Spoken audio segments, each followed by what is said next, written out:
তারপরে proportional vote করবেন, সংখ্যানুপাতিক vote. আপনি কি হিসাব করেছেন এই সংখ্যানুপাতিক ভোট যদি হয় তাহলে তারা ভোট কতগুলো পেতে পারে? একটা দল, অনেক বছরের দল, ডুবতে ডুবতেও তার অনেক শাখা প্রশাখা থাকে। আর একটা নতুন দল সবচেয়ে বড় সম্ভাবনা হলেও তার অত বড় শাখা প্রশাখা নাই। অতএব ভাবতে হবে, যদি এশিয়ার নয় শুধু ইউরোপের দেশগুলো পর্যন্ত মানবতা বিরোধী অপরাধের কারণে রাজনৈতিক দলগুলোকে নিষিদ্ধ করে থাকতে পারে, এখন পর্যন্ত সেই সমস্ত দল মাথা চাড়া দিয়ে উঠতে পারে। আমাদের দেশে কি বিবেচনায় তাদের জন্য আপনি অন্তর্ভুক্তিমূলক রাজনীতির কথা বলছেন? যদি এমন হতো ওই দল বুঝতে পেরে থাকতো যে তারা অন্যায় করেছে, তারা অনুতপ্ত হতো, তারা ক্ষমা চাইতো, মানুষের কাছে বলতো আমরা একটা সুস্থির রাজনীতি, ভালো রাজনীতিতে ফিরে আসতে চাই, আমাদের সুযোগ দাও, সেটা একটা কথা ছিল। কিন্তু তারা একই কথা বলছে। এই যারা আন্দোলন করে তাদেরকে ক্ষমতায় থেকে সরিয়েছে তাদেরকে কচি কাঁচার দল বলছে, আর কি বলে শিশু কিশোর বাহিনী বলছে। এই রকম করে যারা সামগ্রিক আন্দোলনকে এই রকম করে অপমান করবার চেষ্টা করছে তাদের প্রতি দুর্বলতা দেখাচ্ছে। ওরা কি মানুষ?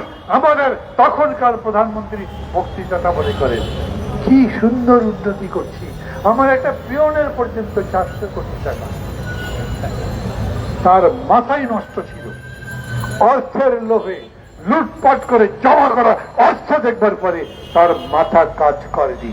নাহলে কোন প্রধানমন্ত্রী বলতে পারে আমার পিয়নেরও 400 কোটি টাকা, ও হেলিকপ্টারে করে বাড়িতে যায়, এখন বাসে চড়ে না। ভাবতে পারেন এই রকম কথা যারা বলে তারা সেই মন নিয়ে সেই প্রতিহিংসার আগুন আবার বাংলাদেশে জ্বালিয়ে দিতে চায়। এখন বুঝে কাজ করে। আমি বলি আমাদের কাজ কি? তাড়াতাড়ি নির্বাচনের কথা বলি কেন? বলি এই জন্যে যে দেরি হতে থাকলে জিনিসের দাম যদি আরো বাড়ে, কোন দিন মানুষ মিছিল করবে, সেই মিছিলে এই পতিত স্বৈরাচার তার সমস্ত শক্তি নিয়োগ করবে, ঠেকাতে পারবেন না। আপনাদের পুলিশ এখন পর্যন্ত ঠিক করতে পারেননি, প্রশাসন এখনো ঠিক করতে পারেননি। আপনারা পুলিশকে কেন, আপনারা কোন জায়গাতে উল্লেখযোগ্য কোনো অবদানও দেখাতে পারেননি। তারপরেও আপনাদের বিরুদ্ধে আমরা মাঠে নামিনি। আমরা শুধু বলছি আপনাদেরকে সতর্ক থাকতে, ঠিক মতো বুঝে শুনে কাজ করতে।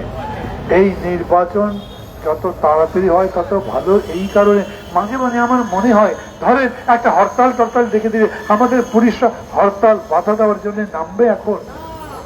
এখন পর্যন্ত গ্রামে গ্রামে থানায় থানায় পুলিশ সিভিল ড্রেসে থানায় যায়, থানার মধ্যে ঢুকে পুলিশের ড্রেস পরে। আবার যখন বাইরে বেরোয় তখন অনেক থানাতে দেখবেন পুলিশ তার ড্রেস বদলে আবার পাবলিকের ড্রেস পরে রাস্তা দিয়ে যায়।